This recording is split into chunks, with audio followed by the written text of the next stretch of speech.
구독, 알림 설정까지 부탁드립니다. 오늘도 우리 사는 이야기 찾아주셔서 감사합니다. 사연자분이 보내주신 이야기 시작해 볼게요. 저는 제 남편과 7년의 연애 끝에 결혼에 성공했어요. 사실 이 결혼이 성사되기 전까지 우여곡절이 엄청 많았죠. 그 과정에서 아마 악역은 저였을 겁니다. 사실 남편과 연애를 하기 꽤 오래 전부터 저는 좋아하는 사람이 있었어요. 같은 과 선배였던 그 사람과 전 고등학교부터 같이 나왔고, 그때부터 선배를 동경해 학교도 따라간 것이었죠. 고등학교 때부터 대학교 때까지 선배를 좋아한다며 졸졸 따라다니던 저는 선배의 주변 사람들에겐 이미 선배의 여자친구 취급을 받았습니다. 다만 선배는 늘 절 밀어냈죠. 어떤 때는 제가 너무 아깝다는 이유로, 어떤 때는 저를 좋아하지 않는다는 이유로 밀어내면서도 늘 제 귀가를 챙겨주거나 시간이 남으면 통화를 했습니다. 같이 밥도 자주 먹고 영화도 보고 카페도 갔죠. 말이 사귀는 게 아닌 거지 거의 사귀는 것이나 다름없었어요. 선배는 늘 제가 고백할 때면 절 밀어냈지만 다른 여자친구를 만들지도 않았고 제가 부르기라도 하면 바로 달려나와 주었어요.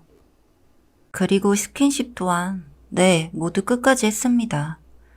선배와 제가 술을 마시고 취한 날이면 늘 모텔에서 다 벗은 상태로 선배의 품에 안겨 눈을 떴으니까요. 그런 다음 날이면 선배는 아무렇지 않게 해장을 하자며 늘 가던 국밥집으로 향했고 저는 이유 모를 서러움을 눌러가며 아무것도 모르는 척 선배를 따랐어요. 그렇게 무심한 날들이 지나고 우연히 친한 언니가 근처 술집에 있다는 이야기를 듣고 인사나 하러 가야지 하며 그곳으로 발걸음을 옮겼어요. 그곳에서 지금의 남편을 처음 만났습니다. 그때 그 사람은 수줍은 얼굴에 큰 안경을 쓰고 까만 셔츠를 입고 있었어요. 안녕하세요 하며 인사를 하니 얼굴이 빨개져 어버버하는 모습이 조금 귀엽더라고요. 어쩌다 보니 합석을 하게 되고 셋이서 이러저러 이야기를 하며 번호를 교환하고 같이 연락을 하게 되었어요. 어설픈 모습은 당황해서 그랬던 건지 이후 연락을 할 때는 엄청 매너 있고 저를 맞춰주는 게 느껴졌습니다. 저와 동갑인 나이에 코드도 잘 맞고 음식 취향도 비슷했고 무엇보다 배려가 몸에 묻어있는 사람이었어요. 여러모로 선배와는 달랐죠. 선배는 늘 제 옆에 있어줬지만 배려 그런 건 없었거든요. 오히려 제 멋대로에 가까운 사람이었으니까요.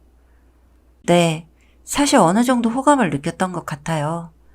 옆에 있어도 늘 절 멀리하는 선배에게 조금 지쳤던 저는 서서히 선배의 곁에서 멀어졌고 그 동기에게 호감을 가졌습니다. 하지만 오랜 짝사랑의 흔적은 그렇게 쉽게 지워지지 않았고 저는 선배를 좋아하는 마음을 가진 상태로 그 동기와 연애를 시작했어요. 남자친구는 제 짝을 모두 이해해줬습니다. 첫사랑이고 오랜 사랑이니 흔들릴 수 있다며 오히려 저를 위로해 주었어요. 자신이 그 빈 공간을 모두 채울 순 없더라도 모두 품어주겠다고요. 저는 그 말이 참 고마웠어요. 연애를 하며 남친과 데이트를 하는 중에도 저는 선배에게 수없이 흔들렸습니다. 하지만 남친은 늘 한결같이 절 안아주었고 사랑한다 이야기해줬어요. 그런 남친을 보며 저는 확신에 들었습니다. 내가 이 사람이랑 첫사랑만큼 사랑할 수는 없겠지만 이 사람이라면 내 남은 평생을 함께해도 괜찮을 것 같다는 확신이요. 그 확신 이후 저는 선배를 차단하고 남친에게 올인했습니다. 못해줬던 만큼 정말 최선을 다했어요. 좋아하기 위해, 사랑하기 위해, 또 믿기 위해 정말 노력했어요. 그런데 그렇게 착하고 저만을 위해 주던 남친이었지만 가끔 싸움을 느꼈습니다. 여자의 촉은 확실하다고 하던가요? 저도 제 촉을 믿었고 싸움은 역시나 역시인 적이 많았습니다. 남친과 저는 서로 휴대폰을 공유하지 않는데 가끔 제 앞에서 받지 않는 애칭으로 저장된 사람이라거나 자취를 함에도 절대 저를 초대하지 않는 행동, 그런 것들이 조금 불안함과 불편함을 야기시켰고 짝사랑하던 선배와 남친을 비교하게 되었습니다. 그 선배는 날 받아주진 않았지만 이런 적은 없었는데 오히려 서로 모든 정보를 까고 믿을 수 있었는데 같은 것들이요. 하지만 남친은 워낙 착하고 좋은 사람이었으며 제 주변 모든 사람들이 남친은 착하고 좋은 사람이라 입을 모아 말했기에 그냥 넘겼습니다. 매사에 사람을 좋아하고 친한 사람이 많은 사람이니 그냥 친한 친구에게 이모티콘을 붙인 거겠지 하면서요. 남친의 자취방에 제가 초대받지 못한 이유는 혹시 남친이 제게 실수할까 두려워서라고 했습니다. 저는 둘 다 성인이고 관계를 하는 것이 이상하다 생각하진 않았지만 오히려 더욱 조심스러운 남친의 믿음이 더 가지긴 했습니다. 그러나 그런 날들이 너무 오래 지속되니 의심도 가긴 하더군요. 집에 뭘 숨겨뒀길래 한 번을 초대하지도 주소를 알려주지도 않을까 하고요. 뭐 그런 의심과 싸한 감정들 속에서도 만남은 이어갔고 남친은 여전히 착하고 우직하며 제 편이 되어주는 사람이었어요. 제가 일이 힘들다, 과제가 힘들다며 하루 종일 징징대도 귀엽다고 웃으며 제 머리를 쓰다듬어 주었고 모든 연락은 거의 실시간으로 답장, 또 제가 부르면 언제든 몇 시이건 어디에 있건 달려와 주었어요. 그런 착실한 남자친구의 모습에 저는 의심하는 마음을 접어보려 애썼습니다. 그렇게 시간이 지나고 남친과 제가 모두 취업한 후 저희는 곧바로 결혼을 했습니다. 남친은 학교 내 선배가 지도하는 스타트업에 저는 일반 사기업에 취업했죠. 남친도 저도 집안 분위기가 그리 좋은 편은 아니었기에 집안에 관여 없이 주변 친한 친구들만 불러 스몰 웨딩을 진행했어요. 저도 부모님과 별로 사이가 좋지 않고 거의 내놓은 자식이었고 남친은 부모님이 이혼하시고 자연스레 두 분과 연을 끊었다고 하네요. 애초에 손 벌릴 마음도 없었기에 저희는 모든 일을 서로에 의지하며 하나하나 해나갔습니다.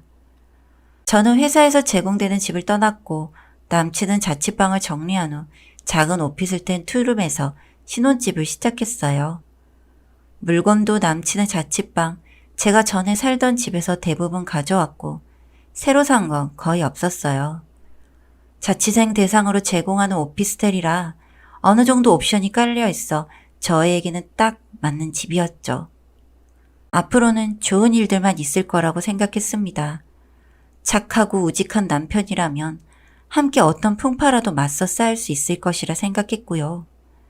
그리고 이런 생각은 결혼 일주일 만에 부서지고 말았습니다.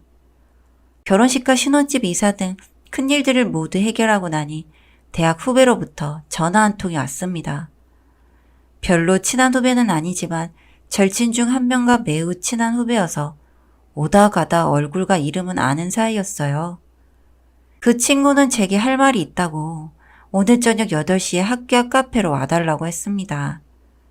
저는 알겠다 말한 후 남편에게 학교 후배를 만나러 다녀오겠다 연락한 후 준비를 했고요. 카페에 도착한 후 그 후배는 덜덜 떨며 여기저기 눈치를 보고 있었어요. 저를 발견하자마자 일어서 자신의 차로 데리고 가더군요.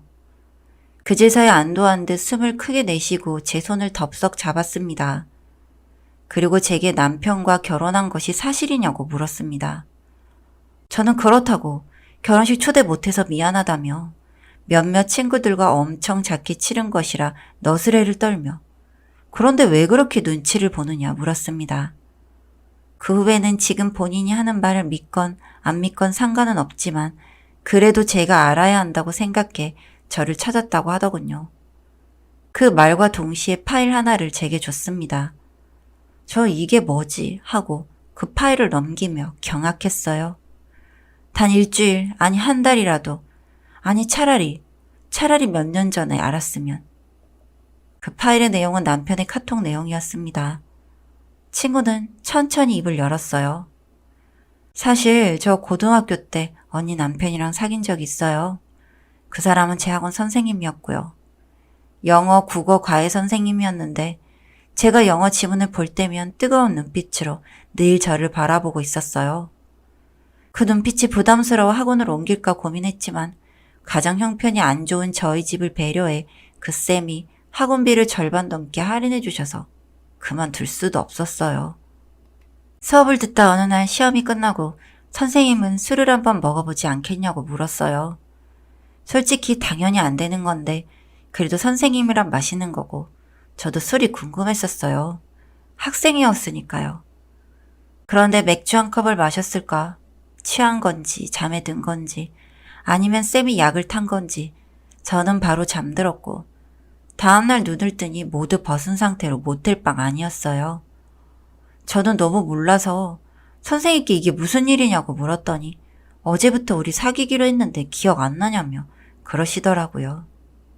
네, 아마 잤을 거예요. 그 이후로 선생님과 거의 반강제로 연애를 시작했고 연애보다는 성욕을 해소해주는 파트너 느낌으로 만났었어요. 아니 잠시만, 이 카톡은 그럼 네가 미성년자일 때 남편이 보낸 거야? 네, 맞아요. 학교 수업 중인 교탁 안에 들어가 몰래 그곳을 만지게 하고 남자 화장실로 불러 관계를 하고 사진을 찍어 너무 예쁘다며 소장을 하고 저는 그런 관계들이 너무 무서워 결국 학원을 관두고 학교를 자퇴한 후 검정고시를 쳐서 학교를 들어왔거든요. 그런데 거기 선생님이 있더라고요. 언니랑 만나는 줄은 정말 몰랐어요. 눈에 안 띄려고 숨어 다녔거든요. 아무튼 제가 학원을 관두고 학교도 자퇴한 뒤 선생님은 또 다른 미성년자 학생을 만나 연애를 하며 SNS에 올리셨어요. 그 후로 만난 사람은 모두 미성년자였어요. 교복을 입은 사진이었거든요. 그럼 이 마지막 사진은 뭐야? 이건 최근 날짜잖아. 저한테 온 거예요. 저를 못 잊겠다며 결혼했지만 사랑하는 건 저라고.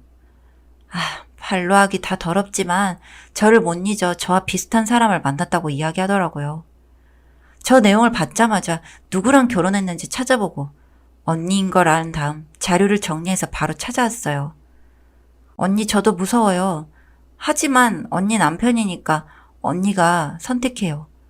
그리고 결혼 생활을 이어간다면 더 이상 제게 연락 안 오게 해주세요. 답장 안 오면 이제 영상이랑 사진도 퍼뜨린다고 했어요. 저 너무 무서워요, 언니. 모든 말을 들은 저는 정신이 나가버렸습니다. 자취방에 절 초대하지 않았던 이유는 집안에 다른 미성년자 여자친구가 있었던 것이 이유였고 SNS 등을 하지 않은 것은 안 한 게 아니라 제가 몰랐던 것이었으며 미성년자에게 지속적인 성착취를 했을 뿐만 아니라 협박까지 하고 있었습니다. 이건 범죄잖아요. 그렇게 착했던 사람이, 아니 그 모습은 다 연기였던 거겠죠. 7년의 시간 동안 연기를 하며 남편이 얻은 것은 무엇일까요? 저는 그 길로 바로 남편의 모든 연락을 차단하고 경찰서로 갔습니다. 남편은 협박 및 성착취, 미성년자 협박이나 지속적인 성적 행위 강요 등 후배의 허락하에 신고를 했으며 빠르게 변호사를 구해 이혼소송을 신청했습니다. 범죄자와 한 호적이 자리한다는 사실이 너무 더럽고 소름 끼쳤어요. 이쯤에서 뜬금없는 인물이 제게 큰 도움을 줬습니다. 일방적으로 연락을 끊은 첫사랑 선배가 경찰 일을 하고 있더라고요. 많은 자문과 도움을 받고 남편, 아니 그 더러운 범죄자 놈은 재판을 앞두고 있습니다. 오랜만에 만난 선배는 이미 결혼을 한 상태였어요.